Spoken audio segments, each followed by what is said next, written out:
Gold இப்ப சவரன் வந்து 1,00,000 தாண்டிருச்சு ப்ரோ. இத நீங்க எப்படி பார்க்குறீங்க? என்ன கேட்டால் இன்னமும் ஒரு 20-30% ஏறதுக்கான சான்சஸ் 2026ல் ஐம் எக்ஸ்பெக்டிங் இது 15,000 போகுன்றது என்னோட எக்ஸ்பெக்டேஷன். என் பொண்ணுக்கு வந்து நான் 200 சவரன் போட்டு கல்யாணம் பண்ணுவேன். சரியா? எனக்கு வயசு இப்ப 21. ஒன்று யாரா 200 சவரன் போட சொன்னேன். ஸோ நீ நானா ஷோ வந்து ஐ வாஸ் இன்வெர்டட் கோல்டு தான் பெஸ்ட்டு அப்படின்ற மாதிரியே அதை போர்ட்ரேட் பண்ணேன். கோல்டுலேயும் 1008 பிரச்சனை இருக்குது. டவுன் பண்ணிட்டு இவங்க தான் பெஸ்ட்டுன்ற மாதிரி பேசினாங்க. அது எனக்கு கம்ப்ளீட்டாக பிடிக்கவே இல்லை. மென்டார் இருக்காரு. So is net is more then 100 crores. தமிழ்நாட்டில் ஒரு ஃபேமஸான டாக்டர். அவர் நீ என்னோட வீடியோஸ்லேயே பார்த்துருப்பேன். என் வீடியோவில் அவர் ஒய்ஃபோட வந்திருப்பாரு. ஒரு நெக்லஸும் போட்டிருக்க மாட்டேன். அப்போ ஒரு ஒய்ஃபை சந்தோஷமாக வச்சு இல்லையானா நானே சொல்கிறேன். நான் இப்போ ஒரு 100 பேர்கிட்ட பேசுகிறேன்னா அதில் 99%ஓட போர்ட்ஃபோலியோ 12% கூட ரிட்டர்ன்ஸ் கொடுக்காதுன்றது எனக்கே தெரியும். அவர் வாங்கினதுக்கும் இப்போக்குமே 70% அப்ரிசியேஷன். அவர் எங்கிட்ட சொன்னார், என்ன கோல்டு ஸ்டாக் மார்க்கெட்டுன்ற நிலத்தோட வேல்யூ வந்து ஒரு 4 லட்சம்னு சொல்றாங்க. அது 4 லட்சமா? இல்ல சொல்றேன் பேச்சுக்கு சொல்றேன். கோடிக்கு கீழே வராது சென்னை. இப்போ என்னன்னா ஒரு செட் ஆஃப் இன்ஃப்ளூயன்சர்ஸ் வந்து பாண்ட் பயங்கர சேஃப்ன்றாங்க, இன்னொரு செட் ஆஃப் இன்ஃப்ளூயன்சர்ஸ் அது அன்சேஃப் அப்படின்றாங்க. இப்போ பெய்டு ப்ரொமோஷன்ஸ் எதுக்கு போயிட்டுனா பாண்டில் போயிட்டு ஒரு வாரத்துக்கு எனக்கு 3 பாண்டு மெசேஜ் கூட காட்டுறேன். எனக்கு ஒரு வாரத்துக்கு 3 பேர் அது பாண்டுக்கு வந்து நீங்கள் ப்ரொமோட் பண்ணுங்கள், நீங்கள் வந்து ப்ரொமோட் பண்ணுங்க அப்படின்ட்டு. இந்த டைமில் ஒரு ஃபியர் இருக்குல்ல, மார்க்கெட்டில் நீ போய் பணத்தை போகிறானா நீ பயப்படுவேன். ஏன்னா மார்க்கெட் இப்போ 1.5 வருஷமாக பெரிய ரிட்டர்ன்ஸ் வந்து கொடுக்கல. இருக்கிற எங்களுக்கு தெரியும் 7 வருஷமாக நான் 2019 வாங்கின 500 ரூபாய்க்கு வாங்கின ஸ்டாக்ல எனக்கு 7,000. இந்த ஃபியரை யூஸ் பண்ணி இந்த டைமில் பாண்ட் அதிகமாக புஷ் பண்ணுறாங்க. இன்ஸ்டாகிராம் இதெல்லாம் யூஸ் பண்ணுறப்போ வர்றது என்னன்னா, உங்களுக்கு வந்து நீங்கள் வேலைக்கு போனோடனே ஒரு எமர்ஜென்சி ஃபண்ட் கிரியேட் பண்ணுங்க. ஓகே, திரும்ப அதுக்கடுத்து போனால் உடனே ஒரு ரிட்டையர்மெண்ட் பிளான் பண்ணுங்கன்னு வருது. சரி, அதுக்கடுத்து போனால் மேரேஜுக்கு பிளான் பண்ணுங்க, அடுத்து போனால் கிட்ஸ். 25 வயசு ஆகுதுனாலே அந்த ஒரு ஃபியர் இருக்கதா செய்யும். எனக்குமே அந்த ஃபியர் இருந்தது தான். எப்படி நம்ம இந்த அமௌண்ட் வச்சு ஃபேமிலி ரன் பண்ணுவோம். Now I don't have fear. நான் இன்னைக்கு என் வேலையை விட்டு நின்னா கூட நெக்ஸ்ட் 20 இயர்ஸ்க்கு என்னால் உட்காந்து சாப்பிடுவேன். ஒரு 50,000 மினிமம் ஒரு பர்சன் ஏர்ன் பண்ணாமல் மேரேஜ் பண்ணிக்கிறத கொஞ்சம் தள்ளி போடுங்க. உன்னை யார் 26 வயசில் பண்ண சொல்லுங்க? ஏன்னா அப்பதான் சம்பாதிக்க போறேன். எனக்கு டிமோட்டிவேட்டிங்காக இருக்குது அதெல்லாம் பார்த்து. யாரெல்லாம் ஒரு 30ஸ்க்கு மேலே மேரேஜ் பண்ணாங்களோ they are all happy right now. Okay, யாரெல்லாம் அந்த 24-25ல மேரேஜ் பண்ணாங்களோ still they are struggling money wise. 2 option இருக்கு. நான் என்னோட ஃப்ரெண்ட்ஸ் சர்க்கிளுக்கு வெளியில கிடையாது, ஃப்ரெண்ட்ஸ் சர்க்கிளுக்கு மட்டும் நான் சஜஸ்ட் பண்றது என்ன அப்படின்னா, செய்குலி சேதர எல்லாம் ஸ்மார்ட்டா நீங்க வாங்கலாம். 2026ல மெயினா அவாய்ட் பண்ணக்கூடிய விஷயம் சில்வர்ல கொஞ்சம் காஷியஸா இருங்க. ஏன்னா ஃபால் ஆச்சு அப்படின்னா ரெக்கவரி பீரியட் ரொம்ப அதிகம். ரீசெண்டா இன்னொரு இன்ஃப்ளூயன்சர் கூட ஃபீமேல் இன்ஃப்ளூயன்சர் அவங்க ஹவுஸ் வார்மிங்காக இன்வைட் பண்ணியிருந்தேன். 2 hours தான் உட்காந்து பேசினேன். பேப்பர் ஜாப்ல இருந்து எவ்வளோ earn பண்ணாங்களோ அதை விட இன்னைக்கு ட்வைஸ் தான் earn பண்றாங்க. அதை விட அவங்களோட இன்கம் என் கூட யாராவது சேர்ந்தாங்க அப்படின்னா அவங்களை பிரெயின் வாஷ் பண்ணி ஃபர்ஸ்ட் அவங்களை ரிசைன் பண்ண வச்சுருக்காங்க.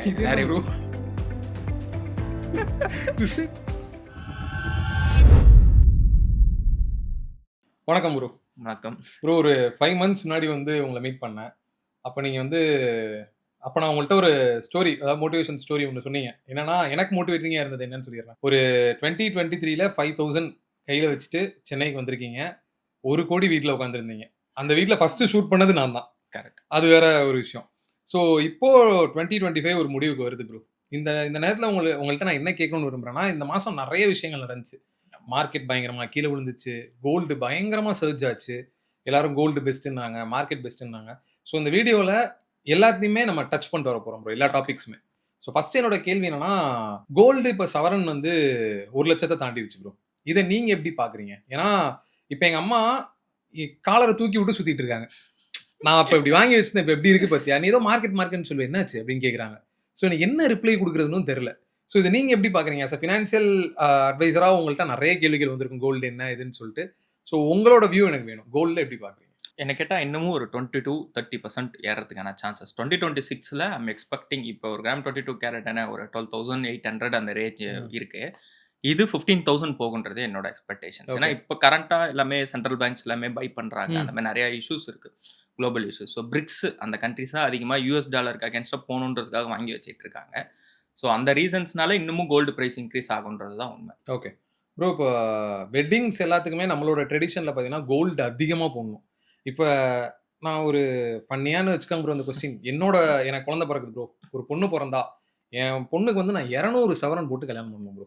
சரியா? எனக்கு வயசு இப்போ 21. ஒன்று யாரா 200 சவரன் போட சொன்னேன் ப்ரோ. இப்போ இருக்கவங்க 100 பண்ணுறாங்க, நான் வந்து அந்த டைமில் 200 போடணும்னு நான் நினைக்கிறேன். அசட்டை மாற்றிக்கும். அந்த முன்னாடி இருந்த ஜென்ரேஷன் ஒரு தப்பு பண்ணாங்க. எல்லாருக்குமே நகை போடுறது அது வந்து ஒரு தப்புன்னு சொல்ல முடியாது. அது நிறைய இடத்துல இப்போ நான் கல்யாணம் ஆகி ஏதோ ஒரு பிசினஸ் ஸ்டார்ட் பண்றனோ இல்ல கல்யாணம் ஆனதுக்கு அப்புறம் ஏதாவது ஒரு ஃபினான்ஷியல் கிரைசிஸ் வந்ததுனாலோ ம். கோல்டுன்றது வந்து என்னைக்குமே வந்து அது வந்து ஒரு அசெட் பேக்கிங் தான். ஓகே. கோல்ட வந்து நம்ம வந்து ஒரு இன்வெஸ்ட்மெண்ட்டாவோ கோல்ட வந்து ஒரு ஆர்னமெண்டா பார்க்கறதுக்கு பதிலா ஆபத்துன்னு வந்ததுன்னா அந்த கோல்டு எடுத்துட்டு போயிட்டு நம்ம யூஸ் பண்ற மாதிரி தான் நம்ம கோல்டு வந்து பார்க்கணும். ஸோ அந்த சினாரியோல பார்க்கும்போது கோல்டுன்றது கண்டிப்பா எவ்ரி ஒன் என்னை பொறுத்த வரைக்கும் அட்லீஸ்ட் ஒரு ஃபேமிலி ஆஃப் 3 மெம்பர்ஸ் இருக்காங்க, ஹஸ்பண்ட் அண்ட் ஒய்ஃப் அண்ட் குழந்தை இருக்குன்னா ஒரு 300 கிராமாவது வச்சுக்கணுன்றது கண்டிப்பா தேவைப்படும். கண்டிப்பா தேவைப்படும். அது ஒரு எமர்ஜென்சினா நீ எடுத்துக்கிறதுக்கு எல்லாத்துக்குமே உனக்கு தேவைப்படும். Okay bro. இப்போ என்னன்னா, இப்போ எனக்கு 25 வயசு ஆகுதுல்ல. இப்போ நான் 200 சவரன் சேர்க்கணும்னு முடிவு பண்ணிட்டேன் ப்ரோ. இப்போ ஃபினான்ஷியல் அட்வைசர் வீடியோ பார்க்குறேன். இப்போ உங்கள்ட்ட நான் கேட்குறேன். நீங்க சொல்றீங்க, இல்லடா அது கரெக்ட்டா வராதுன்னு சொல்றீங்க. பட் ப்ரோ இது என்னோட எமோஷனலா எனக்கு ஒரு ஆசை ப்ரோ. இந்த மாரி போட்டு கல்யாணம் பண்ணணும்னா, என்னோட அசெட் பில்டிங்க நான் எப்படி வச்சுக்கணும்? நான் எப்படி அத ரீச் பண்றது? ஸோ 2 ஆப்ஷன் இருக்கு. ஒண்ணு நீங்க இப்பவே எனக்கு பிசிக்கல் கோல்டா வாங்கி வச்சுக்கிறேன் அப்படின்னா வந்து அதுலயும் 2 ஆப்ஷன் இருக்கு. ஒண்ணு நீ நகைச்சீட்டு போட்டு நகையா எடுக்கலாம். இப்போ உன்னோட குழந்தைக்கு இப்பதான் குழந்தை பிறந்திருக்கு அப்படின்னா இப்பவே நம்ம நகை எடுக்க முடியாது. ஏன்னா 20 வருஷத்துக்கு அப்புறம் கல்யாணம் பண்ணி கொடுக்கும்போது அவுட்டேட்டட் ஆயிடும் அந்த ஃபேஷன் அப்படின்றது. அப்போ என்ன நகை வேணும்ன்றது பார்த்து நம்ம இப்போ ஒன்று எய்தர் பாராவோ அப்படி இல்லைன்னா நீ காயினாவோ வாங்கி வச்சுக்கலாம். சிட் ஃபண்ட்ஸ் போட்டு நீ வாங்கி வச்சுக்கலாம். இல்லை அப்படின்னா நீ டிஜிட்டல் கோல்டில் இன்வெஸ்ட்மெண்ட் பண்ணிக்கலாம். ஓகே. நீ 2 ஆப்ஷன் இருக்கு. நான் என்னோட ஃப்ரெண்ட்ஸ் சர்க்கிளுக்கு வெளியில கிடையாது, ஃப்ரெண்ட்ஸ் சர்க்கிளுக்கு மட்டும் நான் சஜஸ்ட் பண்றது என்ன அப்படின்னா, எடுத்துட்டு போய் கோல்டு வாங்கணும்னு ஆசைப்படுறேன் அப்படின்னா உனக்கு ஒரு 10 இயர்ஸ் டைம் இருக்கு. 10 இயர்ஸ்க்கு அப்புறம் தான் வந்து இப்போ என்னோட கிரியேட்டர் ஒருத்தர் சிவான்னு சொல்லிட்டு சிடிடி சிவான்னு சொல்லிட்டு இஸ் அ ஃபிட்னஸ் இன்ஃப்ளூயன்சர். அவருக்கு இப்போதான் ஒரு கை குழந்தை பிறந்தது. அவங்க வந்து நான் 20 சவரன் இப்போ எடுக்க போறேன்னாங்க. நீ ஒன்றும் எடுக்க தேவையில்லை, அந்த அமௌண்ட் எடுத்து இன்வெஸ்ட்மெண்ட் பண்ணிட்டு மார்க்கெட்ல இன்வெஸ்ட்மெண்ட் பண்ணிட்டு ஒரு 10 வருஷத்துக்கு அப்புறம் அதுல இருந்து இருக்கக்கூடிய ரிட்டர்ன்ஸ் வச்சு எடுத்துட்டு போயிட்டு இப்போ ஆவரேஜா கோல்டோட சிஏஜிஆர் பார்த்தோம் அப்படின்னா 9% 10%. இன்னும் ஒரு 20 வருஷம் எடுத்துக்கிட்டேன் அப்படின்னா கோல்டு கொடுக்கக்கூடிய சிஏஜிஆர் 9% 10%. மார்க்கெட் அப்படின்னும் போது கொஞ்சம் நாலேஜபிளான ஒரு பர்சனா இருந்தாங்கன்னா 13 to 15% அப்படின்னு கிடைக்கும். எல்லாருக்குமே கிடைக்காது. இஃப் ஒன்லி கரெக்டா நீங்க ஒரு ஃபினான்ஷியல் அட்வைசர் கிட்டயோ இல்லை யார்ட்டையாவது கேட்டு பண்ணியிருந்தீங்கன்னா ஒரு 13 to 15% கிடைக்கும். அப்படின்னும் போது இன்னைக்கு நீ 20 சவரன் வாங்குறது கோல்டு ஈவன் தோ க்ரோவே ஆனாலுமே அன்னைக்கு நீ இன்வெஸ்ட்மெண்ட் பண்ணி வாங்கினா அப்படின்னா அதிகமான குவான்டிட்டி அப்படின்றத வாங்க முடியும். ஸோ அதனால அந்த அட்வைஸ் நான் என் ஃப்ரெண்டுக்கு கொடுத்து we are following that. But normal people அப்படின்னா அது மார்க்கெட்ல இன்வெஸ்ட்மெண்ட் பண்ணி அவங்களால அது பண்ண முடியுமானா கண்டிப்பா பண்ண முடியாது. நானே சொல்றேன், நான் இப்போ ஒரு 100 பேர்கிட்ட பேசுறேன்னா அதுல 99% போர்ட்ஃபோலியோ 12% கூட ரிட்டர்ன்ஸ் கொடுக்காதுன்றது எனக்கே தெரியும். Okay okay. கண்டிப்பா அது கொடுக்காது. எல்லாருமே நார்மலா கம்பெனிஸ்ல இன்வெஸ்ட் பண்ணிருப்பாங்க. அந்த மாதிரி பர்சன்ஸுக்குலாம் நான் சொல்றது ஒன்று டிஜிட்டல் கோல்டாவது வாங்கி வச்சுக்கோங்க. அது உங்களுக்கு எப்போ வேணும்னு நீங்க நினைக்கிறீங்களோ ஒரு 15 வருஷத்துக்கு அப்புறம் அப்போ லிக்விடேட் பண்ணி இருக்கிற காசை எடுத்துட்டு போயிட்டு நீங்க பிசிக்கல் கோல்டா வாங்கிக்கோங்கன்றது தான் சொல்றது. நீங்க சொல்றது ப்ரோ. இப்போ நீங்க நானா கண்டிப்பா பார்த்துருப்பீங்க. ஏன்னா இன்வெஸ்ட்மெண்ட் அந்த ஷோ நடந்துச்சு. ஓகே. இப்போ எனக்கு என்னன்னா அது பாக்குறப்போ உங்களுக்கு எப்படி இருந்துச்சு? ஏன்னா அங்க கோல்டு விசஸ் அதர் இன்ஸ்ட்ருமெண்ட்னு வச்சிருந்தாங்க. But at the end note பாத்தீங்கன்னா கோல்டுக்கு சாதகமா தான் போற மாதிரி இருந்துச்சு. அங்க இருக்க பீப்புள்ஸ் எல்லாருமே சொன்னது ஒரு விஷயத்த உங்கள்ட்ட கேட்கணும்னு நினைக்கிறேன். என்னன்னா எங்கள்கிட்ட கோல்டு நிறைய இருக்கு அப்படின்னு சொல்லுவாங்க. விப்பிங்ல அப்படின்னு கேட்டா விற்க மாட்டேன்னுவாங்க. இதை நீங்க எப்படி பாக்குறீங்க? ஏன்னா ஒரு ஃபினான்ஷியல் அட்வைசரா இருக்கீங்க. இது என்ன மாதிரி மூவ்ல? இது ஒவ்வொருத்தவங்களோட மைண்ட் செட் பொறுத்தா இருக்கு. Completely on mind set basis. அதுல ஒரு லேடி ஒருத்தவங்க வந்து சொல்லியிருப்பாங்க, நான் எவ்வளவு நகை போட்டுட்டு போறேன்றத வச்சுதான் என்னோட ஹஸ்பண்ட் என்னை எப்படி பாத்துக்கிறாருன்றது வந்து வெளியில தெரியும் அப்படின்றதுக்காக. இப்ப ஒரு எக்ஸாம்பிளுக்கு சொல்லணும்னா என்னோட மென்டார் இருக்காரு. So is net worth is more then 100 crores. தமிழ்நாட்டில் ஒரு ஃபேமஸான டாக்டர். அவர் நீ என்னோட வீடியோஸ்ல பார்த்துருப்பேன். என் வீடியோல அவர் ஒய்ஃபோட வந்திருப்பாரு. ஒரு நெக்லஸும் போட்டிருக்க மாட்டேன். அப்போ ஒரு ஒய்ஃபை சந்தோஷமா வச்சு இல்லையானா அப்படிலாம் கிடையாதுல்ல. இப்போ எங்க அம்மாவும் ஒரு ஃபங்க்ஷன் போறாங்க. நார்மலா எங்க வீட்டுல எவ்வளவு இருக்குன்றதுல யாருக்கும் அது தெரிய போறது கிடையாது. அப்படி போட்டுனா எங்க அப்பா எங்க அம்மாவை சந்தோஷமா வச்சுல அப்படிலாம் எதுவுமே கிடையாது. ஸோ இட்ஸ் கம்ப்ளீட்லி ஒவ்வொருத்தவங்களோட மைண்ட் செட் பொறுத்து தான். அவங்க விற்க மாட்டாங்க அப்படின்னா ஏன் அவங்க அப்படி நினைக்கிறாங்கன்னா அவங்களுக்கு வேற ஆப்ஷன் தெரியலன்னு அர்த்தம். இப்போ உங்ககிட்ட ஒரு நகை இருக்கு அப்படின்னா உனக்கு ஸ்டாக் மார்க்கெட்லயே ஒரு நாலேஜ் இருக்கு, இல்ல ரியல் எஸ்டேட் கரெக்டா ஒரு இடத்துல நீ பிடிச்ச அப்படின்னா அங்க நீ வாங்கலான்ற ஒரு நாலேஜ் இருக்கு. அப்ப நீ என்ன நினைப்பேன்னா இதோட பிரைஸ் அதிகமா இருக்கு, நான் கம்மியா வாங்கினேன் 5000 ரூபாய் கிராம்னு வாங்கினேன், இப்ப 15000 ரூபாய் கிட்ட போகுது, 12000 ரூபாய் போகுது, நான் செல் பண்ணிட்டு இப்ப எனக்கு இது சீப்பா கிடைக்குது, இப்ப இந்த இடத்த நான் வாங்கினேன்னா 10 வருஷத்துக்கு அப்புறம் அது நல்லா ஏறுன்ற அந்த ஒரு நாலேஜ் உனக்கு இருந்ததுன்னா தான் நீ போய் கோல்டை செல் பண்ணும். அந்த நாலேஜ் இல்லாதவங்க இதுவே இவ்வளவு கொடுத்துருச்சா அப்படின்னு அது வந்து ஒரு அறியாமை தான். அது வந்து ஃபைனான்சியலி குட் டிசிஷன் கிடையாது. ஓகே. அவங்களுக்கு வேற அதர் ஆப்ஷன் தெரியல, அதனால அவங்க அந்த வேர்ட் சொல்லுவாங்க, குண்டு சட்டிலே குதிரை ஓட்டுறாங்கல அந்த இதுல இருக்காங்க. ஓகே. ஸோ நீ என்ன ஷோ வந்து ஐ வாஸ் இன்வெர்டட். அந்த டைம்ல நான் இங்க கிடையாது, நான் பாலியில இருந்தேன். ஸோ அதனால என்னால அந்த ஷோக்கு போக முடியல. ஆனா அந்த ஷோ வந்ததுக்கு அப்புறம் நான் நிறைய கான்ட்ரவர்சி நிறைய பேச பார்த்தேன். அதுல நான் ஃபீல் பண்ணது என்ன அப்படின்னா, நான் அதை பத்தி ஒரு வீடியோவும் போட்டிருப்பேன். கோல்டு தான் பெஸ்ட் அப்படின்ற மாதிரியே அதை போர்ட்ரேட் பண்ணேன். அதர் இன்வெஸ்ட்மெண்ட் ஆப்ஷனும் இருக்கு. நான் வந்து கோல்டு பேடுன்னு என்னைக்குமே சொன்னதே கிடையாது. நானுமே என் ஃபாலோவர்ஸ்க்கு சொன்னது மினிமம் 300 கிராம் ஆஃப் கோல்டு வாங்கிக்கோங்க, எல்லாருக்குமே தேவைன்றது தான் சொல்லிட்டு இருக்கேன். ஆனா அந்த ஷோல வந்து அதர் இன்வெஸ்ட்மெண்ட் ஆப்ஷன் இருக்குன்னு நம்ம போனாலே ஒரு ஸ்டாக் மார்க்கெட் பெஸ்ட் அப்படின்னு சொன்னாங்கன்னா அதுக்கு உங்களுக்கு நாலேஜ் இருக்கா? அதுக்கு அப்ப கோல்டுக்கு நம்ம கேட்க முடியுமா? கோல்டுலயும் 1008 பிரச்சனை இருக்கு. அதுலயும் 22 கேரட் இருக்கு, 24 கேரட் இருக்கு. பார்த்து வாங்கணும். அந்த மாதிரி நிறைய இருக்கு. அதுலயுமே நிறைய டைப் ஆஃப் இன்வெஸ்ட்மெண்ட்லாம் இருக்கு. செய்கூலி சேதாரம் இல்லாம ஸ்மார்ட்டா நீங்க வாங்கலாம். ஸ்டாக் மார்க்கெட் எடுத்துக்கிட்டாலே லாஸ் அப்படின்ற மாதிரி ஒரு சைட் ஆஃப் அசெட்டை டவுன் பண்ணிட்டு இவங்க தான் பெஸ்ட்ன்ற மாதிரி பேசினாங்க. அது எனக்கு கம்ப்ளீட்டா பிடிக்கவே இல்லை. ஓகே, நான் ஷோ பார்த்ததுல அது ஒன் சைடாவே இருந்தது. கோல்டும் பெஸ்ட் தான், ஸ்டாக் மார்க்கெட்டும் பெஸ்ட் தான். உனக்கு ரிஸ்க் எடுக்க முடியும், உனக்கு நாலேஜ் இருக்குன்னா you go and take risk and invest in stock market. உனக்கு ரிஸ்க் இல்லைன்னா நீ போய் கோல்ட்லேயே இன்வெஸ்ட்மெண்ட் பண்ணிட்டு சேஃபாக இருந்துக்கோ. Right bro. இப்போ நீங்க பேசும்போது வேர்ட் சொன்னீங்க இந்த மாதிரி ஃபினான்ஷியலி குட் டெசிஷன் சொல்லி. ஸோ நீங்க ஃபர்ஸ்ட் ஃபினான்ஷியலி எடுத்த குட் டெசிஷன் என்ன சேஞ்ச் வந்துச்சு அதனால? ஸோ ஃபர்ஸ்ட் திங் அது குட் டெசிஷனாக சொல்ல முடியாது, it's a bad decision only. Okay. So நான் ஒரு பிஜியில் தான் தங்கியிருந்தேன். ஸோ என்னோட குவாலிட்டி ஆஃப் லிவிங் வந்து நான் இன்க்ரீஸ் பண்ணவே இல்லை 2 இயர்ஸ்க்கு. ஒரு 10க்கு 10 ரூம் தான். இந்த ஹால் சைஸ் கூட இருக்காது. இதுக்கு முன்னாடி நான் இருந்த வீடு இதை விடவே பாதி சைஸ்ல தான் இருக்கும். அந்த வீட்டில் தான் கிட்டத்தட்ட ஒரு 2 இயர்ஸாவே இருந்தேன். ஸோ ஆனால் என்னோட இன்கம்ன்றது இன்க்ரீஸ் ஆச்சு. என்னால் அஃபோர்டபுள் பண்ணி ஒரு 2 BHK 1 BHK எடுத்துருக்க முடியும். ஆனால் நான் என்னோட லைஃப் ஸ்டைலை வந்து இன்க்ரீஸ் பண்ணவே இல்லை. நான் ஒரு ரூல் என்ன ஃபாலோ பண்ணுவேன் அப்படின்னா, how much money I'm making. இதனோட மென்டர் என்ன சொல்லி கொடுத்தது, நம்ம ஒரு வருஷத்துக்கு எவ்வளவு பணம் சம்பாதிக்கிறோமோ அதுல 20% வந்து நம்மளோட லைஃப் ஸ்டைல் அப்கிரேடுக்காக நம்ம வந்து வச்சுக்கலாம். இப்போ நான் 1 கோடி சம்பாதிக்கிறேன் அப்படின்னா 20 லட்ச ரூபாய் நான் வந்து ஸ்பெண்ட் பண்ணிக்கலாம். அதுதான் ஐடியாலா வச்சிருந்தேன். நான் அதுக்கு முன்னாடிலாம் வந்து 2% 3% தான் வச்சிருந்தேன். அதனால எனக்கு குவாலிட்டி ஆஃப் லிவிங் இம்ப்ரூவ் ஆகவே இல்லை. அது என்ன லேட்டர் எங்க அஃபெக்ட் ஆக ஆரம்பிச்சதுன்னா, என்னோட சர்க்கிள் ரொம்ப ஸ்மாலா இருந்தது. 2022ல ஒரு 10க்கு 10 ரூம்ல இருந்தேன். அப்போ என்னால் வந்து நெட்வொர்க்கிங்கோ இல்லை பீப்புள் கூட பழகிறதோ அந்த மாதிரி எதுவும் பண்ண முடியாது. என்னோட மைண்ட் செட்டே ரொம்ப ஒரு மாதிரி டவுனாக இருந்தது. அது ஃபைனான்ஷியலி பார்க்கும்போது குட் டெசிஷனாக இருந்தது. When it comes to mind set, நீ உன்னை சுற்றி வச்சுக்கிற ஆளுங்களால தான் அவங்களோட மைண்ட் செட் தான் உனக்கு வரும். ஸோ 2022லேருந்து அதுக்கப்புறம் நான் ஒரு பெரிய அப்பார்ட்மெண்ட் வந்ததுக்கப்புறம் நான் என் ஃப்ரெண்ட்ஸ் எல்லாரையும் கூப்பிடுவேன். அதர் கண்டென்ட் கிரியேட்டர்ஸ் சொல்கிறேன். அதர் கண்டென்ட் கிரியேட்டர்ஸ் கூப்பிட்டு கண்டென்ட் ஐடியாலாம் நாங்கள் டிஸ்கஸ் பண்ணுவோம். இப்படி பண்ணலாம் அப்படி பண்ணலாம் அப்படின்னு சொல்லிட்டு. அதுக்கப்புறம் அதை விட கொஞ்சம் ஒரு பெரிய வீட்டுக்கு வந்தேன். இப்போ கரண்டாக ஓன் ஹவுஸில் இருக்கேன். இப்போ இதுக்கப்புறமும் ஓகே நம்ம மைண்ட் செட் இன்னும் கொஞ்சம் இம்ப்ரூவ் ஆகணும்னா, இப்போ நான் இங்கேருந்து வேற ஒரு ஹவுஸுக்கு போகிறேன். ECR side. அது இண்டிபெண்டன்ட் ஹவுஸ். அங்கே போனேன்னா இன்னமும் I can gather more people. அது கொஞ்சம் ஒரு பெரிய ப்ராப்பர்ட்டி. ஸோ அதனால நான் என்னோட ஃபாலோவர்ஸுமே அங்கே மீட் பண்ணலாம். I can accommodate 50 people. That much big is that. So ஒரு அப்பப்போ ஃபாலோவர்ஸ் கூட்டு ஒரு ஃப்ரீ மீட்டப் மாதிரி வைக்கலாம் அப்படின்ற மாதிரி தான் பிளான் பண்ணிட்டு இருக்கேன். ஸோ உன்னோட மைண்ட் செட் இம்ப்ரூவ் ஆக உன்னோட ஃபினான்ஷியல் டெசிஷன்ன்றதும் இதாகும். Earlier it was a mistake. Now I'm regretting. அதை பெஸ்ட்னு சொல்ல முடியாது, பேட்னு சொல்ல முடியாது. அதனால நான் நிறைய மணி சேவ் பண்ண, அது இன்வெஸ்ட்மெண்ட் பண்ண, அந்த மணி தான் இப்போ எனக்கு ஹெல்ப் பண்ணுச்சு. பட் ஆனால் நெட்வொர்க்கிங் நான் அப்போவே பண்ணியிருந்தேன்னா நான் இப்போ இருக்கிற இடத்த விட இன்னும் கொஞ்சம் பெட்டரான ஒரு இடத்துல இருந்திருப்பேன்றது ஒரு முக்கியமான விஷயம். Okay bro. இப்போ நீங்கள் ரியல் எஸ்டேட்ன்ற வார்த்தை யூஸ் பண்ணனால கேட்குறேன். ஏன்னா நம்ம ஒரு வீடியோ உங்களோட நீங்கள் இந்த வீடு வாங்கியிருக்கீங்க அப்படின்றத ஃபஸ்ட்டு நான் வீடியோ எடுக்க வரப்போ நீங்கள் சொன்னீங்க ஏன் இந்த வீடு வாங்கினீங்க அப்படின்னு நான் கேட்டப்போ, இந்த இடத்துல வந்து பார்த்தோன்னா மெட்ரோ ஒர்க் போயிட்டு இருக்கு. கரெக்ட். இத்தனை விஷயம் சொன்னீங்க எனக்கு. இங்கே இது அப்ரைஸ் ஆகும், இதாகும், என்னோட லேண்ட் வேல்யூ அப்ரைஸ் ஆகும், இந்த மாதிரி நிறைய விஷயங்கள் சொன்னீங்க. இப்போ கரண்ட்டாக தமிழ்நாட்டில் ரியல் எஸ்டேட் மார்க்கெட் எப்படி போயிட்டு இருக்கு? எனக்கு தமிழ்நாட்டை பற்றி அந்த அளவுக்கு ஐடியா கிடையாது. நாட் ரியல் எஸ்டேட் இது. So Coimbatore is going good. So கோயம்புத்தூரில் ரீசென்ட்லி நான் 2 ப்ராப்பர்ட்டி பார்த்துட்டு இருக்கேன் பர்ச்சேஸ் பண்ணுறதுக்காக. என்னோட ஃப்ரெண்டு ஒரு லேண்டு போட்டு செல் பண்ணுறாரு. ஸோ அதில் 2 property I'm planning to buy. அந்த சைடில் ஈசிஆர்லன்னு பார்த்தீங்கன்னா, ஈசிஆர் வந்து எக்ஸ்டென்ஷன் பண்ணிட்டு இருக்காங்க. சென்னை டு பாண்டி வந்து எக்ஸ்டென்ஷன் போயிட்டு இருக்கு. ஒரு 1 இயர் பேக் கரெக்டாக என்னோட ஃப்ரெண்டு ஒருத்தர் ஒரு ப்ராப்பர்ட்டி வாங்கினார், சம் ஏக்கர்ஸ். அவர் வாங்கினதுக்கும் இப்போக்குமே 70% அப்ரிசியேஷன். அவர் என்கிட்ட சொன்னார், என்ன கோல்டு ஸ்டாக் மார்க்கெட்ன்ற. நான் ஒரு ப்ராப்பர்ட்டி வாங்கினேன், இன்னைக்கு அந்த ப்ராப்பர்ட்டி என்கிட்ட வந்து கேட்குறாங்க. கரெக்டாக அங்கே டோல் பிளாஸா வருது.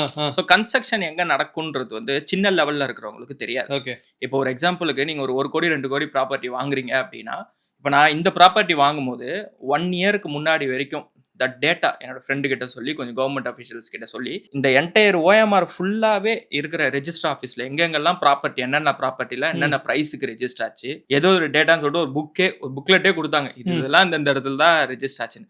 ஒரு ஏரியாவுக்குமே டிஃப்ரெண்ட். இப்போ நீ என் வீட்டு பால்கனிலேருந்து பார்த்தனா வேர்ல்ட் ட்ரேட் சென்டர் தெரியும். வேர்ல்ட் ட்ரேட் சென்டர் கிட்ட ஒரு ஸ்கொயர் ஃபீட்டு 11,500 rupees சொல்கிறான். அங்கிருந்து கண்ணு கட்டுற தூரம் இங்கே 8,500 தான். ஸோ நீ இன் பிட்வீனில் வாங்கினாலும் உனக்கு மெட்ரோ ஸ்டேஷன் இங்கே கரெக்டாக பிஎஸ்ஆர்எம்எலுக்கு ஆப்போசிட்டில் ஸ்டேஷன் வருது. அந்த இடத்துல ப்ராப்பர்ட்டி ப்ரைஸ் அப்ரிஷியேட் ஆகும். இந்த மாதிரி ப்ராஜெக்ட்ஸ் எல்லாமே ஃபியூச்சரில் எப்படி வருன்றது உனக்கு கொஞ்சம் தெரியணுன்னாலுமே யூனிட் கனெக்ஷன். ஓகே, அந்த ப்ராஜெக்ட்ஸ்லாம் தெரிஞ்சுதான். ஈசிஆரில் இப்போ சென்னை வந்து க்ரோ ஆகுது அப்படின்னா, பாண்டி டு சென்னை ஈசிஆர் வந்து டோல் பிளாசா, ஒரு பெரிய டோல் பிளாசா ஒன்று நம்ம மகாலிபுரம் தாண்டி வருது. அந்த இடத்துல நிறைய ப்ராப்பர்ட்டி சேல் அப்படின்றது போயிட்டு இருக்கு. இன்னும் அந்த இடத்துல தான் இப்போ ப்ராப்பர்ட்டி பூமிங்கா போயிட்டு இருக்கு. But it's not Chennai, Mahabalipuram தாண்டி. Okay bro. இப்போ நான் ஒரு சென்னையில ஒரு நிலம் வாங்கணும் அப்படின்னு நினைக்கிறேன், இல்ல பேசிக்கா ஒரு நிலம் வாங்கணும்னு நினைக்கிறேன் ப்ரோ எங்கேயோ. அப்படின்னா நான் அதுக்கு மட்டும் பிளான் பண்ணுமா, இல்ல அண்டர்லைங் காஸ்ட் ஏதாவது இருக்கா ப்ரோ? இப்போ நான் வந்து நிலத்தோட வேல்யூ வந்து ஒரு 4 லட்சம்னு சொல்றாங்க. அது 4 மட்டும் லட்சமா? இல்ல சொல்றேன் ஒரு பேச்சுக்கு சொல்றேன். கோடிக்கு கீழே வராது சென்னையில சரி லேண்ட். சரி ஓகே ப்ரோ. ஒரு 1 கோடின்றாங்க ப்ரோ. ம். இப்போ நான் வாங்க போறது 1 கோடி தான் இருக்குமா? இல்ல அண்டர்லைங் காஸ்ட் ஏதாவது இருக்குமா அதுக்கு? அதுக்கு மேலயே இருக்குமே கண்டிப்பா. ஓகே.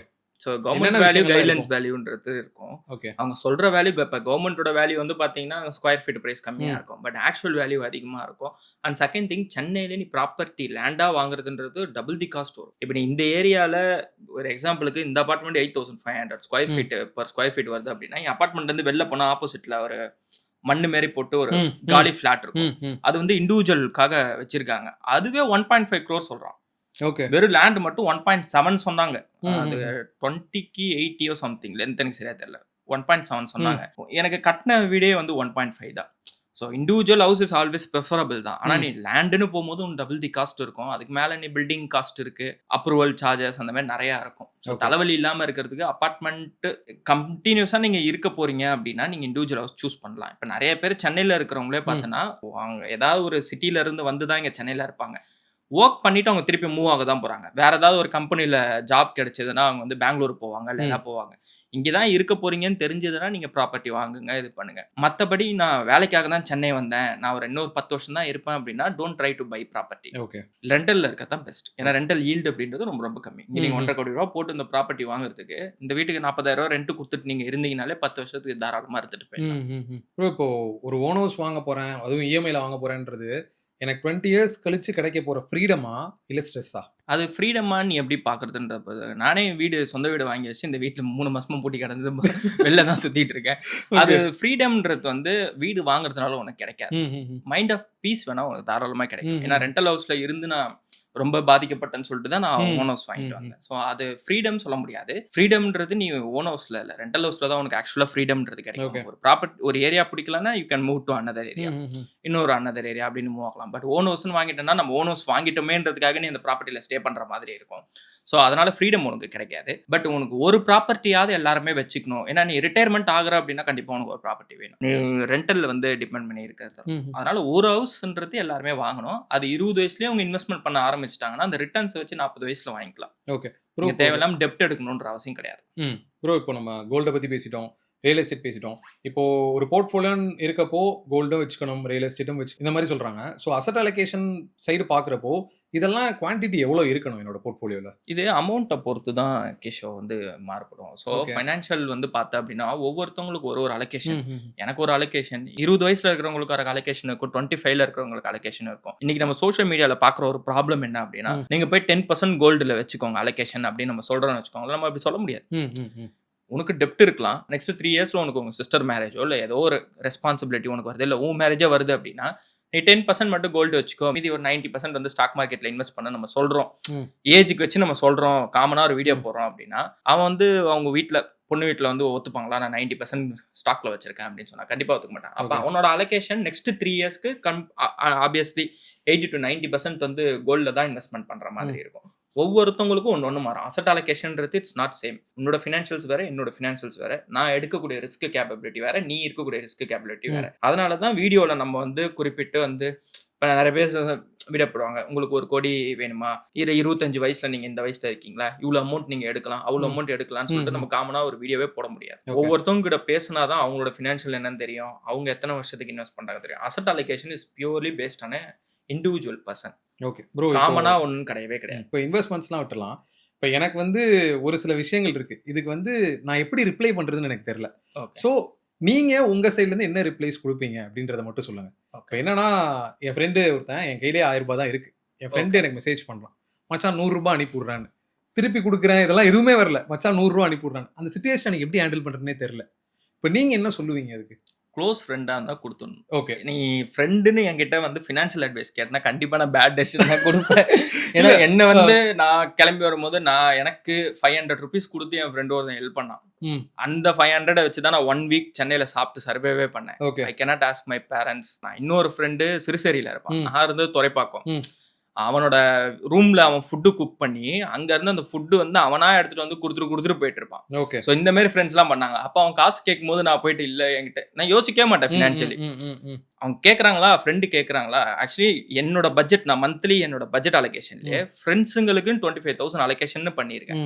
நான் சும்மா அவங்கள கூட்டிட்டு எங்கேயாவது போவேன். So whoever comes to my home, எனக்கு எங்க அப்பா சொல்லி கொடுத்தது, என்னோட மென்டாரும் சொல்லி கொடுத்தது, யாராவது நம்ம வீட்டுக்குன்னு ஒருத்தவங்க வராங்கன்னா அவங்கள சாப்பிட வைக்காம அனுப்பக்கூடாது. அதை நீ வந்து ஃபினான்ஷியலாவே பார்க்க முடியாது. அது என் வீட்டுக்கு வரவங்களுக்கு தெரியும். யாராவது என் வீட்டுக்கு வந்தாங்கன்னா அவங்கள சாப்பிடாம நான் அனுப்பி வைக்க மாட்டேன். Whatever we have to give அப்படின்றது. மணியோட பர்பஸ்ன்றது வந்து உங்ககிட்ட இருக்கு அப்படின்னா அதை வச்சு எப்படி நீ வந்து மற்றவங்களை வேல்யூ கிரியேட் பண்ண முடியும் தான் பார்க்கணும். அந்த வேல்யூ வந்து நீ காசாக தான் கொடுக்கணும்னு கிடையாது. இப்போ அவங்க உங்க வீட்டுக்கு வராங்க அப்படின்னா நீ அவங்களுக்கு ஏதாவது ஒரு ஃபுட்டு கொடுக்கறதா இருக்கும். That is giving value. மணியோட பர்பஸ்ன்றதே யாருக்காவது வேல்யூ கொடுக்கணும் தான். சும்மா நீ உன் அக்கௌண்ட்ல வச்சுட்டு ஒன்றுமே பண்ண போறது. உன் ஃப்ரெண்டு என்ன பர்பஸ்க்காக கேட்கறான்றது முக்கியம். என் ஃப்ரெண்டு என்ன நான் எதுவுமே கேட்கவே மாட்டேன். ஃப்ரெண்ட்ஸ்லாம் என் ஃப்ரெண்ட்ஸ் கேட்டாங்கன்னா ஓகே, ஏன்னா எனக்கு ஹெல்ப் பண்ண எல்லாருக்கும் கொடுக்க மாட்டேன். எனக்கு யார் ஹெல்ப் பண்ணாங்கன்னு எனக்கு தெரியும். நவ் என் ஃப்ரெண்டு அந்த 500 ரூபாய் கொடுத்து ஹெல்ப் பண்ண பையன் இன்னைக்கு is doing masters. I completely உன்னோட education 15 lakhs per annum I take care complete. Okay, that's the gift I am giving to him. அவங்க வீட்லயும் பே பண்ண முடியும். பட் அவன் படிக்கணும்னா அவங்க வீட்டில் படிக்க வைக்க மாட்டேன்னாங்க. உனக்கு படிக்கணுமா மச்சான், நீ போய் படி, I will take care completely. நான் கஷ்டப்படும் போது அவன் தான் எனக்கு ஹெல்ப் பண்ணான். இந்த 15 lakhs நாளைக்கு அவன் எப்படியா இருந்தாலும் ஜாபோ இல்லை எதுவோ that is going to return to me. நாளைக்கு எனக்கு மேரேஜோ இல்லை வேற ஏதாவது ஒரு விஷயம்னாலோ definitely is going to help us. So நமக்கு என்ன ஏதுன்னே பார்க்காம அந்த டைம்ல ஐ வாஸ் ஜீரோ. நான் இன்னைக்கு இன்ஃப்ளூயன்சர்ன்றதுக்காக எனக்கு ஹெல்ப் பண்ணல, என் ஃப்ரெண்டுன்றதுனால அவன் ஹெல்ப் பண்ணான். இந்த மாதிரி நிறைய பர்சன்ஸ் இருப்பாங்க. அந்த மாதிரி அந்த பர்சன் உனக்கு இருப்பாங்கன்னா 100 ரூபாய் இல்லை, 1000 ரூபாய் இருக்குன்னு கேட்டா 500 ரூபாய் கூட ஜென்யூனா இருந்தாங்கன்னா யூ கேன். லக்கிலி என்னை பொறுத்த வரைக்கும் எனக்கு இந்த ஸ்னேக்கோ அந்த மாதிரிலாம் நான் லைஃப்ல யாருமே மீட் பண்ணதில்லை. எனக்கு கிடைச்சவங்க எல்லாருமே ஜெம்மு தான். அதனால எனக்கு ஃப்ரெண்ட்ஸ் மேல ஒரு பெரிய குட் ஒப்பீனியன் இருக்கு. பேரண்ட்ஸ்க்கு அப்புறம்னா ஃப்ரெண்ட்ஸ் தான், அதுக்கப்புறம் தான் மத்தவங்க எல்லாருமே. ஸோ மத்தவங்களுக்கு எப்படின்னு எனக்கு தெரியல. But when it comes to friends, they are genuine. மணி வந்து என்னைக்கு வேணாலும் earn பண்ணிக்கலாம். But friendship you can give it to them. Okay bro, இன்னொரு சினாரியாவும் சொல்றேன். இப்போ குரூப் ஆஃப் ஃப்ரெண்ட்ஸ் சாப்பிட போறோம் அப்படின்னா ஒருத்தர் தான் பில் பே பண்ணுவாங்க. சரியா? ஒருத்தர் தான் பில் பே பண்ணுவாங்க. நான் சொல்லிடுறேன், ஒருத்தர் தான் பில். அப்படிதான் பசங்க. அந்த ஸ்பிளிட் அப் போடுறதுக்கு அவ்வளவு யோசனையாவும் இருக்கு. இப்ப நான் பே பண்றேன், ஒரு மீம் ஒன்று இருக்கும், நார்னியா பத்தி, you guys are doing அப்படின்றது, you guys are doing split up. அப்பலாம் எனக்கு தெரியவே தெரியும். அதுதான். சோ அந்த மாதிரி இப்ப ஸ்பிளிட் அப் போடுறதுக்கும் யோசனையா இருக்குது. ஆனா என் கையிலயும் காசு இல்ல, டப்புன்னு நானும் பில் பே பண்ணவும் வந்துட்டேன். சோ எப்படி இந்த மாதிரி விஷயங்கள்லாம் ஹேண்டில் பண்றது? பரவாயில்ல, முன்னாடியே பண்ணிடலாமா? இல்ல பண்ணிடுங்க, அதெல்லாம் ஒன்றும் ப்ராப்ளம் இல்லை. So when you are not making money அப்படின்னும் போது வந்து எல்லாருமே ஈக்குவலாக ஸ்பிளிட் அப் பண்ணிக்கிறது ஒன்றும் ப்ராப்ளமே கிடையாது. ஸ்பிளிட் வைஸ் ஆப் இருக்கு, இல்லை வேற ஏதாவது நீங்களே காமனா எப்படி ஈக்குவலாக ஸ்பிளிட் பண்ணிக்கிறீங்கன்னா ஸ்பிளிட் பண்ணிக்கோங்க. இல்லை ஒருத்தவன் கன் பண்ணல அப்படின்னா ஃப்ரெண்ட்ஸ் எல்லாம் சேர்ந்து சப்போர்ட் பண்ணிங்கன்னா நாளைக்கு அவன் வளர்ந்து வரும்போது கண்டிப்பாக ஹெல்ப் பண்ணுவான். நான்லாம் வளராத காலத்துல கூட்டு போகும்போது என் ஃப்ரெண்ட்ஸ் தான் எல்லாரும் பே பண்ணிட்டு. நான்லாம் என்னைக்குமே பே பண்ணதே கிடையாது. Completely depends on the person. Okay bro, இப்போ நீங்க ஒரு இன்ஃப்ளூயன்சர் ஆயிட்டீங்க. இதுக்கு முன்னாடி நீங்க உங்களுக்கு இப்ப வர்றப்போ உங்களுக்கு தெரியுதுல நீங்க என்ன மிஸ்டேக்ஸ்லாம் பண்ணீங்கன்னு. இப்போ உங்க சர்க்கிள் இருக்காங்கல்ல, ஃப்ரெண்ட் சர்க்கிள், கரெக்ட், நீங்க இருந்தப்பயே அவங்க சைட்ல என்னென்ன மிஸ்டேக்ஸ் இருந்துச்சு, என்ன ரெக்டிஃபை பண்ணி இப்போ எப்படி சக்ஸஸ்ஃபுல்லாக இருக்காங்க? ஸோ ஃபர்ஸ்ட் திங், என்னை சுற்றி இருக்கவங்க எல்லாருமே ஒர்க் பண்ணிட்டு இருந்தாங்க. ஓகே. ஸோ நான் எல்லாருமே என் கூட யாராவது சேர்ந்தாங்க அப்படின்னா அவங்களை பிரெயின் வாஷ் பண்ணி ஃபர்ஸ்ட் அவங்களை ரிசைன் பண்ண வச்சிருவேன். அந்த மாதிரி என்கிட்ட ஒரு 7-8 ஃப்ரெண்ட்ஸ் இருந்தாங்க. எல்லாருமே ரிசைன் பண்ண வச்சுட்டேன். ரீசெண்டாக இன்னொரு இன்ஃப்ளூயன்சர் கூட, ஃபீமேல் இன்ஃப்ளூயன்சர், அவங்க ஹவுஸ் வார்மிங்காக இன்வைட் பண்ணியிருந்தேன். 2 hours தான் உட்காந்து பேசினேன். பேப்பர் போட்டு இன்ஃப்ளூயன்சிங் ஆரம்பிச்சுட்டாங்க. தென் ஐம் கைடிங் என்னென்ன பண்ணலாம் அப்படின்ட்டு. அன்னைக்கு அவங்க ஏர்னிங்ஸ் ஜாப்ல இருந்து எவ்வளோ ஏர்ன் பண்ணாங்களோ அதை விட இன்னைக்கு ட்வைஸ் தான் ஏர்ன் பண்றாங்க. அதை விட அவங்களோட இன்கம் டபுள் ஆனாலும் அந்த பீஸ் ஆஃப் மைண்ட் இருக்குல்ல. இப்போ இன்னைக்கு காலையில நான் எழுந்தேன், இன்னைக்கு வேணும்னா இன்னைக்கு நான் ஒர்க் பண்ணுவேன், ஐம் த பாஸ், யாருமே எனக்கு அங்க அப்படின்ற மாதிரி கிடையாது. ஸோ அந்த மாதிரி தான் என் ஃப்ரெண்ட்ஸ் எல்லாமே ஒரு 7 பேர்கிட்ட வேலை பார்த்துட்டு இருந்தாங்க. என் இன்ஃப்ளூயன்சர் ஃப்ரெண்ட்ஸ் சொல்றேன், யாருமே இன்னைக்கு வேலை பார்க்கல, எல்லாருமே இன்ஃப்ளூயன்சிங் பிஸ்னஸஸ் அந்த மாதிரி தான் இருக்காங்க. ஒரு நாளைக்கு 9 hours நீங்க சம்மோன் ஒர்க் பண்றது பதிலாக அந்த ஒர்க் உங்க மேல போட்டீங்க அப்படின்னா பெட்டர். ஆனா நம்ம உடனே போய் ரிசைன் பண்ணலாம் சொல்ல மாட்டோம். பேக்கப் ஃபண்டு 6 monthsக்கு நீ உனக்கு சேலரி கொடுக்குற மாதிரி நீயே பிளான் பண்ணிக்கணும். ஒரு ப்ராப்பர் பிளான் இருக்கணும். ப்ராப்பர் பிளான் இல்லாமலாம் ரிசைன் பண்ண முடியாது. நான் ரிசைன் பண்றதுக்கு முன்னாடியுமே நான் ப்ராப்பரா எங்க அப்பா அம்மாவுக்கு 1 yearக்கு என்ன செலவு இருக்கோ அந்த செலவுக்கு அவங்களுக்கு போட்டு காசை கையில கொடுத்துட்டேன். எனக்கு 6 மாசத்துக்கு என்ன எக்ஸ்பென்சஸ் தேவைப்படுதோ அதை எடுத்து வச்சுக்கிட்டேன். அன்எக்ஸ்பெக்டட் எக்ஸ்பென்சஸ், சிஸ்டருக்கு ஏதாவது தேவைப்படுது அப்படின்னா எல்லாமே எடுத்து வச்சுட்டு ப்ராப்பரா ஒரு ஃபினான்ஷியல் பிளானிங் பண்ணிட்டு தான் நான் டிசிஎஸ் ஜாப் அப்படின்றத குவிட் பண்ணேன். ஓகே ப்ரோ, இப்போ திரும்ப நீயே நான் ஷோக்கே போகலாம். என்னன்னா அங்கே இன்வெஸ்ட்மெண்ட் பற்றி, கோல்டை பற்றி பேசும்போதே பாண்டை பற்றியும் நிறைய விஷயங்கள் பேச ஆரம்பிச்சாங்க. அதுலேருந்து பார்த்தீங்கன்னா எல்லா செல்லுமே பாண்டு அப்படின்னு சொல்லி பேச ஆரம்பிச்சாங்க. இப்போ என்னன்னா ஒரு செட் ஆஃப் இன்ஃப்ளூயன்சர்ஸ் வந்து பாண்ட் பயங்கர சேஃப்ன்றாங்க. இன்னொரு செட் ஆஃப் இன்ஃப்ளூயன்சர்ஸ் பாண்டு கீழே இருக்க டெரர் உங்களுக்கு தெரியல, இல்லை என்னென்ன விஷயம்லாம் இருக்குன்னு உங்களுக்கு தெரியல, அது அன்சேஃப் அப்படின்றாங்க. ஸோ எங்களால எதுவுமே புரிஞ்சுக்க முடியல. ஏன்னா, நாங்க எதுவுமே தெரியலன்னா இப்போ விஷயம் என்ன அப்படின்னா, ம். ஒரு ப்ராடக்ட்ட வந்து நம்ம செல் பண்ணணும் அப்படின்னா, இன்னைக்கு இன்ஃப்ளூயன்சர்ஸ் கிட்ட தான் வராங்க. Correct, correct. ஸோ, இன்னைக்கு வந்து கரண்ட் ட்ரெண்டிங் இப்போ ஒரு 3 இயர்ஸ் பேக் வந்து பார்த்தேன்னு வச்சுக்கோயேன். ரெகுலர் மியூச்சுவல் ஃபண்ட் தான் டாப்ல இருந்தது. ம், எங்க ம். பார்த்தாலும் mutual fund. Social media open பண்ணாலே SIP mutual fund, mutual fund. ஏன்னா அந்த டைம்ல பெய்டு கேம்பெயின் வந்து மியூச்சுவல் ஃபண்டுக்கு போயிட்டு ம், இருந்தது. ம். ரெகுலர் மியூச்சுவல் ஃபண்ட்ஸ்ல இன்வெஸ்ட் பண்ணி நெறைய இது பண்ணிட்டு இருந்தாங்க. இப்போ பெய்டு ப்ரமோஷன்ஸ் எதுக்கு போயிட்டு இருக்குன்னா, பாண்ட்ல போயிட்டு இருக்கு. Okay, okay. ஒரு வாரத்துக்கு எனக்கு 3 பாண்டு மெசேஜ் கூட காட்டுறேன். எனக்கு ஒரு வாரத்துக்கு 3 பேர் அது பாண்டுக்கு வந்து நீங்க ப்ரமோட் பண்ணுங்க. நீங்க வந்து ப்ரமோட் பண்ணுங்க அப்படின்ட்டு. Bond is a good investment. Okay, it's not bad. Okay. பாண்டுன்றது ஒரு நல்ல இன்வெஸ்ட்மெண்ட் தான். உனக்கு தேவையான்றது தான் அங்க கேள்வி. ஸோ எனக்கு வந்து ஒரு 50 வயசு ஆயிடுச்சு. நான் ஆல்ரெடி வொர்க் பண்ணிட்டேன். இதுக்கப்புறம் என்னால வொர்க் அப்படின்றது பண்ண முடியாது. என்கிட்ட ஒரு லம்சம் அமௌண்ட் இருக்கு. இத எடுத்துட்டு போய் நான் என்னால ஸ்டாக் மார்க்கெட்ல இன்வெஸ்ட் பண்ண முடியாது. ஏன்னா நீ ஸ்டாக் மார்க்கெட்ல இன்வெஸ்ட் பண்ணனா இமிடியேட்டா உனக்கு மந்த்லி ரிட்டர்ன்ஸ் அப்படின்றது வரப்போறதே கிடையாது. ம், ம், ம். Stock market is a place where you can grow your money, not to earn money. Okay. அது ஃபர்ஸ்ட் நம்ம புரிஞ்சுக்கணும். எடுத்துட்டு போய் போட்டோமா, ஒரு 10 வருஷம் அத வளர விட்டுட்டு அதுலேருந்து காசு எடுக்கிற மாரி தான். பட் பாண்டுன்றது என்கிட்ட இப்ப 50 வயசு இருக்கு. என்னால ஸ்டாக் மார்க்கெட்ல இன்வெஸ்ட் பண்ணி ரிஸ்க் எடுக்க முடியாது. எனக்கு இப்ப வேலையும் கிடையாது. அந்த டைம்ல நீ அந்த அமௌண்ட் எடுத்துட்டு போய் பாண்ட்ல போட்டு மந்த்லி ஒரு இன்கம் அப்படின்றத ஜெனரேட் பண்ணிக்கலாம். இதுதான் பாண்டோடைய பர்ப்பஸ். ஓகே. 20 வயசுல உனக்கு எதுக்கு பாண்டுன்றது என்னோட கேள்வி. ம், ம், ம். இப்ப என்ன பண்றாங்கன்னா, ஸ்டெடி இன்கம் வேணுமா? ஸ்டாக் மார்க்கெட்ல உங்களுக்கு ரிட்டர்ன்ஸ் கம்மியா இருக்கு. 2 வருஷம் வொலாட்டிலிட்டிய வச்சுட்டு, அத தான் ஒரு மெயின் பாயிண்ட்டா பார்க்குறாங்க. இந்த டைம்ல ஒரு ஃபியர் இருக்குல்ல. இப்ப மார்க்கெட்ல நீ போய் பணத்த போடுறான்னா, நீ பயப்படுவ. ஏன்னா ம், ம், மார்க்கெட் ம். இப்ப 1 1/2 வருஷமா பெரிய ரிட்டர்ன்ஸ்ன்றது குடுக்கல. பட் இருக்கிற எங்களுக்கு தெரியும் 7 வருஷமா நான் 2019ல வாங்குன ரூ. 500 வாங்குன ஸ்டாக்ல எனக்கு 7,000. ஸோ எனக்கு தெரியும் அது எப்படியா இருந்தாலும் ஏறதான் போகுதுடா ம், ம், ம். அப்படின்ற ஒரு இது. அந்த பயம் இங்க யாருக்குமே இல்ல. இந்த ஃபியரை யூஸ் பண்ணி இந்த டைம்ல பாண்ட் அதிகமா புஷ் பண்றாங்க. ஓகே. ப்ரோ அதே மாரி பாண்ட்ல பார்க்குறப்போ, ஒரு சைட்ல சொல்றாங்க எங்களுக்கு 11-12% வரைக்கும் ரிட்டர்ன் வருதுன்றாங்க. கரெக்ட். ஆனா எல்லாரும் அது என்ன சொல்றாங்க, அது கண்டிப்பா அன்சேஃப். அதுல இன்வெஸ்ட் பண்ணாதீங்க இல்ல அப்படின்றாங்க. பாண்ட்ல செக்யூர்டு பார், ஓகே. அன்செக்யூர்டு பாண்டுன்னு 2 இருக்கு. ஓகே. சரியா? இப்ப செக்யூர்டு பாண்டுனா எக்ஸாம்பிள் இந்த வீட்ட வச்சு நான் வந்து உங்ககிட்ட கடன் வாங்குறேன். ம். நான் திவால் ஆயிட்டேன்னா இந்த வீட்ட வித்து நீ காச ம், வாங்கிக்கலாம். ம், ம். அப்படியே நான் வந்து உங்களுக்கு ஒரு பாண்டா குடுக்குறேன் அப்படின்னும்போது அன்செக்யூர்டு பாண்டு. ம், ம். அவன் வந்து திவால் ஆயிட்டானா உங்க பணம் போயிடும். ஓகே. ஸோ அதனால நீங்க இன்வெஸ்ட் பண்றீங்க அப்படின்னா செக்யூர்டு பாண்ட்ல இன்வெஸ்ட்மென்ட் பண்றது பெஸ்ட். இப்ப செக்யூர்டு பாண்டுனா உங்களுக்கு 9-10%. ம், ம், ம். அன்செக்யூர்டுனா 11-15% வரைக்கும் ம். கிடைக்கும். 15% கிடைக்குதுன்றதுக்காக நீங்க அங்க போனீங்கன்னா ட்ராப். ஓகே. ப்ரோ இப்ப நான் வந்துட்டு என்னோட இன்வெஸ்ட்மென்ட் சேஃபா தான் இருக்கும்னு நெனைக்கிறேன். எனக்கு பாண்ட்ஸ்லயும் இன்வெஸ்ட் பண்ணணும். இப்ப நீங்க சொன்னதெல்லாம் நான் மண்டையில ஏத்திக்கிட்டேன். எனக்கு என்னன்னா, கவர்ன்மென்ட் பாண்ட் சூஸ் பண்றதா? இல்ல கார்ப்பரேட் பாண்ட் சூஸ் பண்றதா? ஏன்னா கவர்ன்மென்ட் பாண்டுன்றப்போ எனக்கு இன்னும் கொஞ்சம் சேஃப்ன்னு காப் தோணுது. நீ வந்து கவர்ன்மெண்ட் பாண்ட் அப்படின்னும்போது அது சேஃப் தான். பட் ஆனா ரிட்டர்ன்ஸ் அப்படின்றது கொஞ்சம் கம்மியா இருக்கும். ஓகே. இப்ப கார்ப்பரேட்ன்னு எடுத்துக்கும்போது ஆதித்யா பிர்லா இருக்காங்க. ம். மணப்புரம் இருக்காங்க. இப்ப இந்த மாதிரி ஒரு பெரிய பெரிய கம்பெனிஸ்லாம் வந்து இது பண்றாங்க, ம். இஷ்யூ பண்றாங்க. AAA ம், பாண்ட்ஸ்லாம் ம், இஷ்யூ ம். பண்றாங்க. தாராளமா வாங்கலாம். ஓகே. சேஃப்டி தான். ஓகே. ப்ரோ இப்போ அடுத்த வருஷத்துக்கு வந்துருவோம் ப்ரோ. 2026 வரப்போகுது. Advance happy new year bro.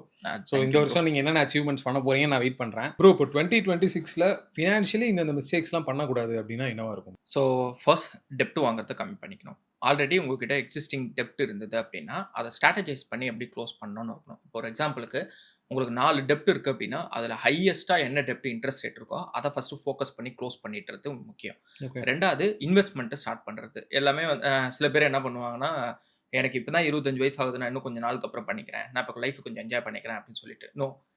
லைஃபையும் enjoy பண்ணுங்க. இன்வெஸ்ட்மென்ட்டும் பண்ணுங்க. ம். அண்ட் 2026ல மெயினா அவாய்ட் பண்ணக்கூடிய விஷயம், இப்போ ஆல்ரெடி கோல்டு ஹைல இருக்கு அப்படின்றதால பிசிக்கல் கோல்டு வாங்குறத அவாய்ட் பண்ணிக்கோங்க. ம், நான் ம். கோல்டு வாங்காதீங்கன்னு சொல்லல. ம், ம். ஆல்ரெடி நீங்க எனஃபா வச்சிருக்கீங்கன்னா, திரும்ப திரும்ப பிசிக்கல் கோல்டு ஓகே. வாங்குறதால நமக்கு நஷ்டம் அதிகமா தான் வரும். செய்கூலி சேதாரம் அது மாரி போகும். ஸோ அப்படி நீங்க பிசிக்கல் கோல்டா வாங்கணும் அப்படின்னு நீங்க முடிவு பண்ணிட்டீங்கன்னா, ஏதாவது நல்ல ஒரு ஜுவல்லரி ஷாப்பா பார்த்து சிட் ஃபண்ட்ஸ் போட்டு செய்கூலி சேதாரம் இல்லாம வாங்கிக்கோங்க.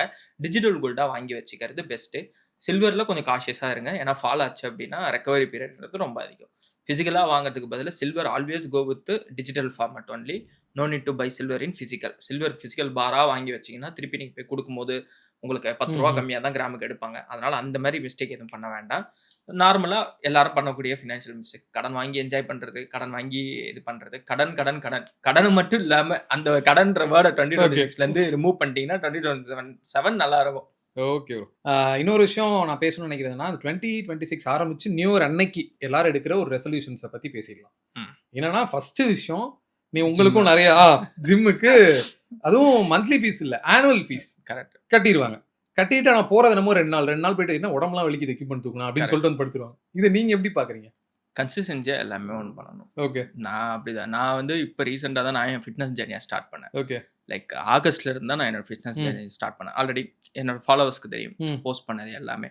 டெய்லியுமே கன்சிஸ்டன்ஸா 6 டேஸ் ஈவன் தான் நான் அங்க இருக்கும்போது பாலியில இருக்கும்போதும் 6 டேஸ் கம்பல்சரி ஜிம் போயிடும். 1 டே ரெஸ்ட் அப்படின்றது. எது ஒன்றுமே நீ கன்சிஸ்டன்சியா பண்ணாதான் உன்னால க்ரோ ஆக முடியும். இன்ஃப்ளூயன்சிங்கும் அப்படிதான். நான் 2022ல ஆரம்பிச்ச இன்ஃப்ளூயன்சிங்க 2023ல இருந்து வீடியோ போட்டிருக்கேன். இன்னைக்கு வரைக்கும் ஒரு நாள் கூட ஸ்கிப் பண்ணதே கிடையாது. அந்த கன்சிஸ்டன்சியா எது ஒன்றுமே பண்ணாலும் ரிசல்ட் வரும். நம்ம ஆளுங்க ஃபெயில் ஆகிறதுக்கு காரணமே இந்த கன்சிஸ்டன்சி இல்லாததுனால தான். ஓகே. நம்ம இப்போ சக்ஸஸ்ஃபுல்லாக இருக்கோம் அப்படின்றதுனால உன்னை விட நான் புத்திசாலின்றது அர்த்தம் கிடையாது. பட் உன்னை விட நான் கன்சிஸ்டன்சியாக இருக்கேன் அப்படின்னும் போது இருக்கேன். Okay bro. இப்போ வருஷம் புது வருஷம் பிறக்கும் போதெல்லாம் எல்லாரும் நினச்சிக்கிறது என்னன்னா இந்த வருஷத்தோட நம்ம வாழ்க்கை எங்கேயோ போகுது அப்படின்னு சொல்லி வருஷத்தோட ஸ்டார்டிங்லேயே ஒரு பார்ட்டியோட ஆரம்பிக்கலாம் அப்படின்னு சொல்லி பார்ட்டிக்கு பயங்கரமாக செலவு பண்ணுவோம். இதை நீங்கள் எப்படி பார்க்குறீங்க? நீங்கள் என்னைக்காவது எக்ஸ்பீரியன்ஸ் பண்ணிருக்கீங்களா இந்த மாதிரி விஷயங்கள்லாம்? உங்கள் ஃப்ரெண்ட்ஸ் பேசியோ இல்லை உங்களுக்கு தெரிஞ்சவங்க யாராவது இப்படி சொல்லி மச்சான் புது வருஷம் வருது கண்டிப்பாக பார்ட்டி பண்ணணும் அப்படின்ற மாதிரிலாம் இருக்கா? நாங்கள் சனிக்கிழமைனாலே பார்ட்டி தான் பண்ணுவோம்.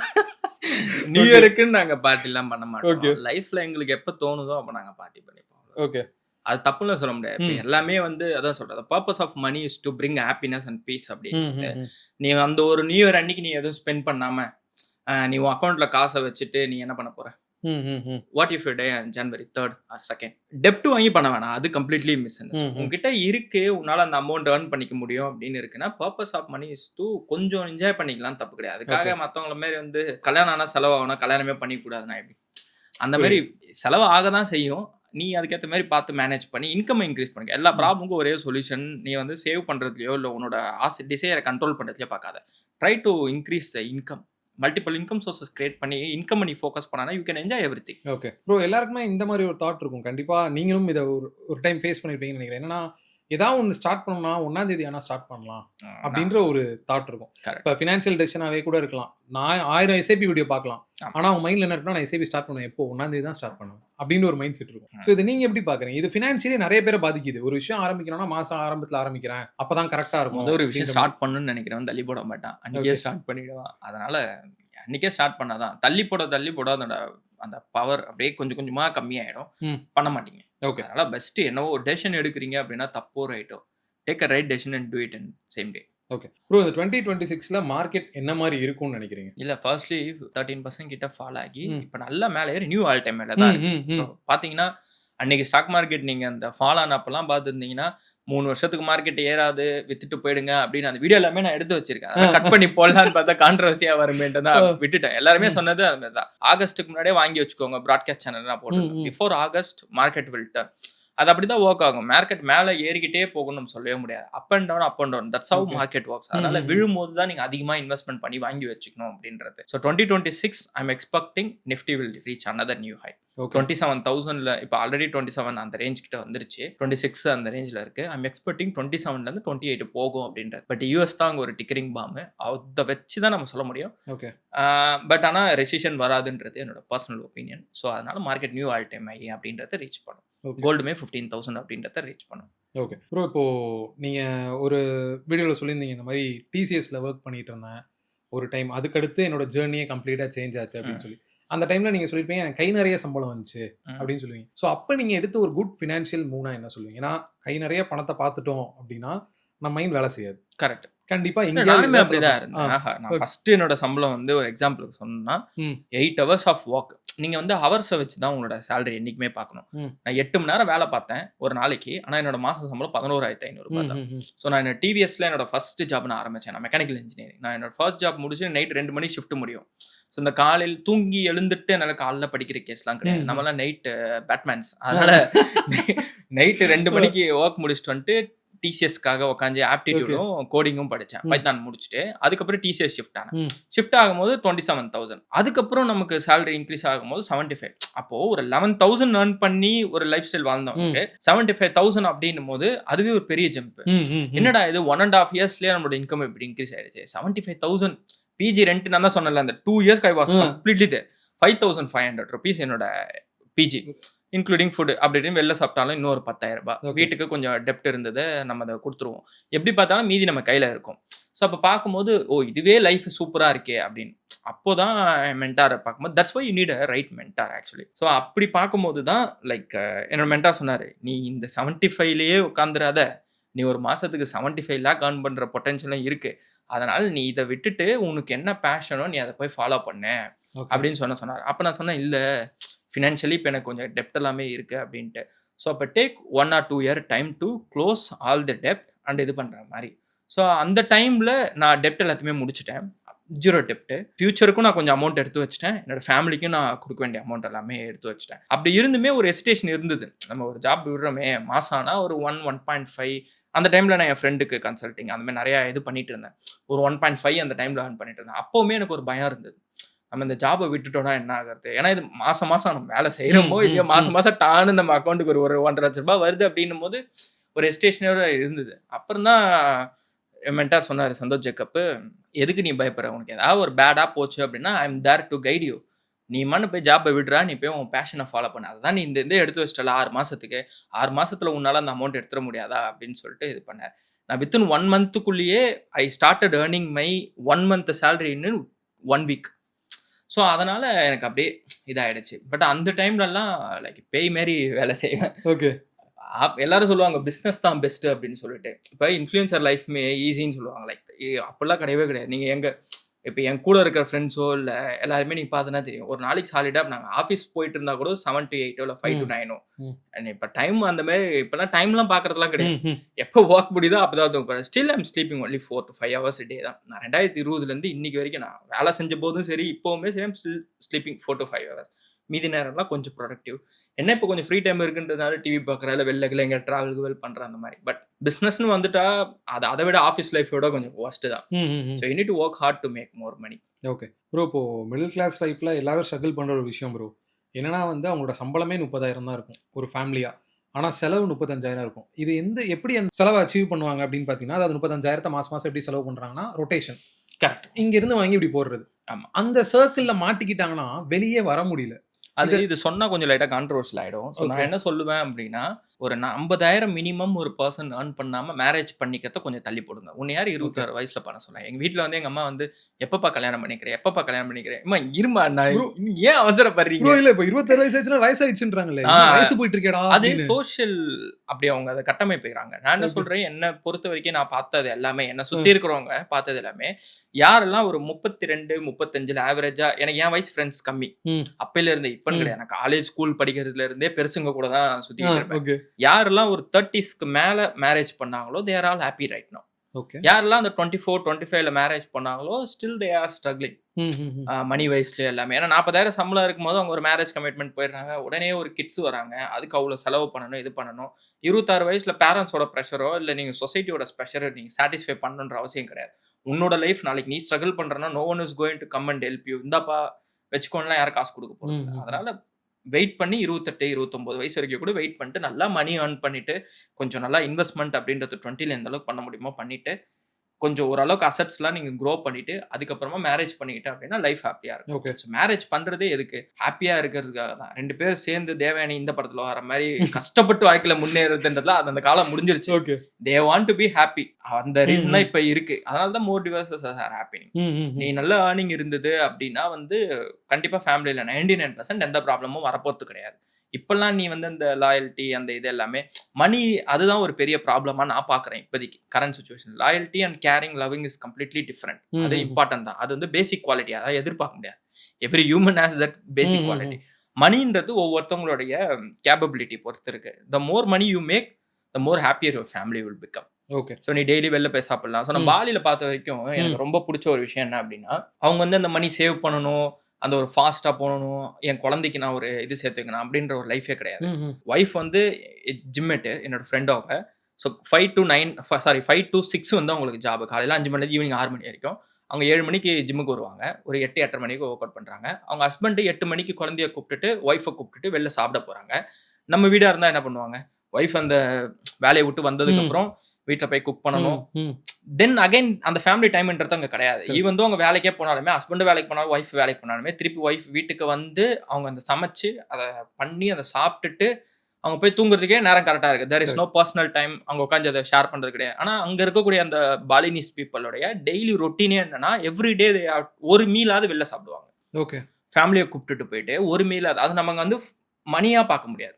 த சீக்ரெட் ஆஃப் ஹாப்பினஸே அங்கே அதுதான். ஒய்ஃபுக்கு அங்கே பேர்டன் கம்மியாகுது, ஹஸ்பண்டுக்கு அந்த இடத்துல பேர்டன் கம்மியாகுது. அவங்க டெய்லி கூப்பிட்டு போயிட்டு ஏதாவது நல்லா கேண்டல் லைட் டின்னர் இங்கெல்லாம் அது ஒரு ஆனிவர்சரிக்கோ இல்லை ஏதாவது ஒரு ஸ்பெஷல் அக்கேஷன் அங்கே தினம் தானே அந்த மாதிரி தான் பண்ணிக்கிட்டு இருக்காங்க.